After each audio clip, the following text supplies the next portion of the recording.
Have you ever frozen when someone made a rude, invasive request, completely hidden behind a mask of kindness? You know the feeling. Your stomach drops, your chest tightens. But because they said it with a smile, because they used a soft voice, you smile awkwardly. You nod. You say, "Sure, it's fine." But it is not fine. Later that night, you lie in bed staring at the ceiling. You replay the scene in your head 100 times. You rehearse the perfect, razor-sharp responses you wish you had actually said out loud. You feel a deep sense of frustration, not just with them, but with yourself. Why didn't you speak up? Why did you let them cross your line again? Listen to me very carefully. This does not mean you are weak. It does not mean you are a pushover. It means you fell into the kindness trap. This is a psychological game carefully and deliberately designed by subtle manipulators. They know you are a good person. They know you value social harmony, and they use your best qualities as weapons against you. Today, that game ends forever. There will be no shouting. There will be no heated arguments or dramatic scenes. We do not need chaos to establish authority. We are going to win using silence, absolute clarity, and pure presence. These sweet-talking manipulators weaponize your politeness. They expect you to maintain your social grace while they slowly, methodically erode your boundaries for their own selfish gain. They want you to feel too uncomfortable to say no. But once you understand their mechanics, their words lose all their sting. You step out of the victim role, and you become the observer. Let's unmask these predators and learn the exact psychological tools to neutralize them. First, we must understand the anatomy of a sweet manipulator. They are rarely aggressive at the beginning. If they were overtly mean, you would simply walk away. Instead, they wear the mask of a concerned friend, a highly helpful colleague, or a relative who claims they just want what is best for you. They use Trojan horse phrases. Phrases like, "I am only telling you this for your own good," or "I hate to be the one to say this, but," or "If I were you, I would do it differently. But it's okay, you do you." Make no mistake, this is a direct, calculated attack on your compassion and your fear of judgment. The trap snaps shut the exact moment you feel a sense of debt. They do you a small, unasked-for favor, and suddenly, you feel you owe them. You feel obligated to agree to their next, much larger request, even though your gut instinct is screaming at you to refuse. They study your kindness and see it not as a virtue, but as a vulnerability to be exploited. Their favors are not gifts, they are transactions. Every favor is a coin they intend to spend later to buy your compliance and your silence. But here is the secret they do not want you to know. Their power depends entirely on your willingness to play along. The moment you stop reading from the script they wrote for you, their entire performance crumbles to the ground. Here are the 6 elegant, highly effective strategies to neutralize their influence and take your power back, starting today. Strategy 1. The power of absolute silence. When someone makes a manipulative, passive-aggressive request, your instinct is to immediately fill the silence. You want to ease the tension. You rush to answer, to excuse, or to comply. Stop. Look them directly in the eyes. Relax your shoulders, breathe, and stay completely silent for 5 full seconds. 1, 2, 3, 4, 5. Manipulators rely on speed and social pressure. They want to rush you into a yes before your logical brain can catch up. By slowing down the clock, you instantly kill their momentum. This silence creates a massive psychological vacuum. Human beings are deeply uncomfortable with silence, especially manipulators. In that empty space, they will feel the pressure shift from you to them. They will often begin to backpedal. They will over-explain themselves, stammering to justify their request, exposing the weakness of their own position without you having to say a single word. Silence is not passive. It is a profound, terrifying display of self-control. It tells them, I cannot be rushed. I cannot be pressured. Strategy 2. The reverse question. When you sense a hidden motive or a backhanded compliment, stop being the one under interrogation. The manipulator wants you to defend yourself. The moment you are defending, you are losing. Instead, turn the blazing spotlight right back on them. Ask, directly and calmly, could you clarify what your intention is with that request?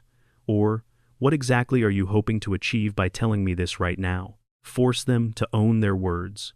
Do not let them evade. If they give a vague answer like, "Oh, I was just making an observation," do not let them off the hook. Ask again, "I hear that, but what was the specific purpose of the observation?" You are simply seeking clarity. Manipulators thrive in the gray areas of conversation.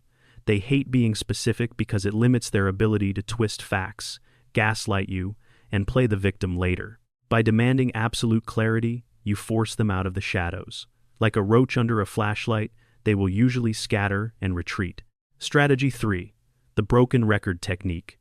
This strategy is specifically for the relentless manipulator, the one who refuses to take no for an answer, who pushes, prods, and tries to wear you down through sheer repetition. Pick a short, neutral, unwavering phrase. For example, I understand where you are coming from, but I am not able to do that right now. Repeat it exactly the same way every single time they push. Do not add explanations. This is where most people fail. We are conditioned to justify our refusals, but to a manipulator, an explanation is just fuel. They will look for any tiny crack in your logic to pry it open. If you say you are too busy, they will tell you how to manage your time better. If you say you are tired, they will say it will only take 5 minutes. Do not give them the ammunition. When you repeat your phrase without anger, without emotion, you become a brick wall. Oh, come on, it's just a small favor.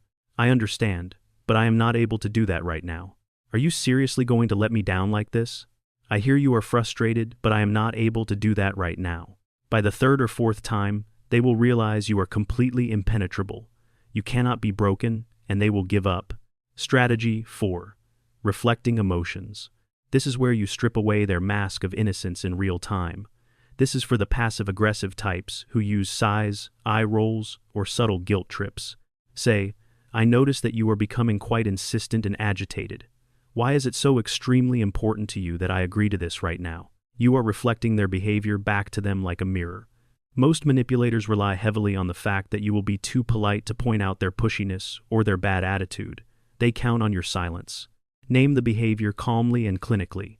You are not accusing them, you are observing them, like a scientist looking through a microscope. I notice you are trying to make me feel guilty for saying no. Once the manipulation tactic is brought out of the shadows and named out loud, it loses its power completely. The spell is broken. They will likely act offended, but deep down, they will know you have them figured out. Strategy 5. The 2-4-hour rule. Manipulators love artificial urgency. They manufacture a crisis. They want a quick, panicked yes from a stressed mind.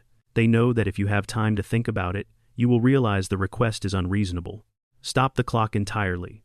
Always say, I hear what you are saying, but I need 24 hours to think about this before I can give you an answer. I will get back to you tomorrow. This instantly breaks their spell.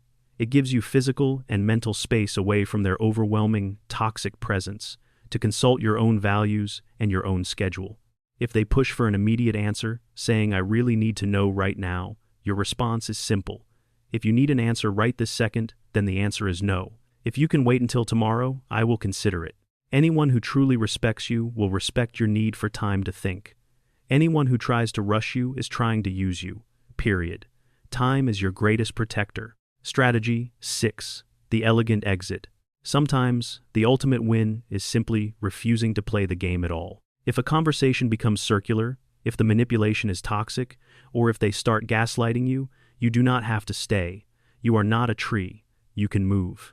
Say clearly, I can see we are not going to agree on this today, and this conversation is no longer productive. I am leaving now.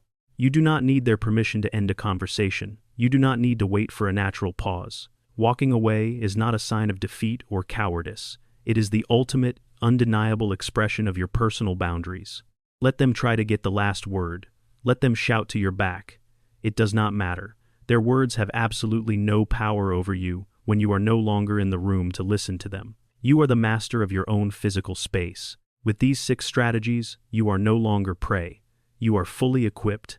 But I need you to understand something vital. True change does not just come from memorizing words. It requires one deep, foundational internal shift.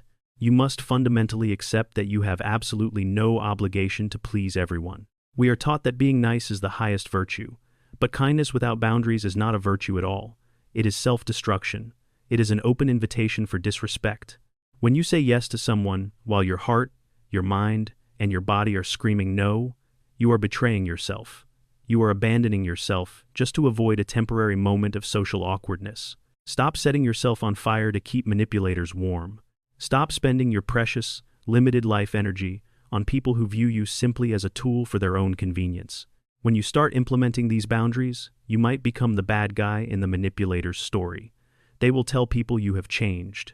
They will say you are being selfish. Let them. A person with true, grounded authority doesn't need to be loud. They don't need to explain themselves to people committed to misunderstanding them. They simply know their own worth. When you truly value yourself, the universe reflects that value back to you. The manipulators, the users, and the energy vampires will find your aura of self-respect far too difficult to penetrate. They prefer easy targets. When you become a hard target, they will leave you alone and look elsewhere. You are the absolute gatekeeper of your own life. You are the CEO of your own energy. You decide who gets to enter your space, and you set the unyielding price of admission. Mutual, genuine respect. Every single no you give to a manipulator is a massive, resounding yes to your own freedom, your own peace, and your own future. The kindness trap is now broken. The chains are off. You are now free to be kind on your own terms, to the people who actually deserve it, backed by your undeniable personal authority. Now, I want to hear from you. Which of these 6 strategies are you going to use first to take your power back? Have you ever fallen deeply into the kindness trap? Share your story in the comments below. I genuinely read every single one, and your story might help someone else realize they are not alone. If you found value in this video and want to continue mastering your mind and your reality, hit the like button and subscribe right now to keep reclaiming your power. Stay strong, stay grounded, and I will see you in the next one.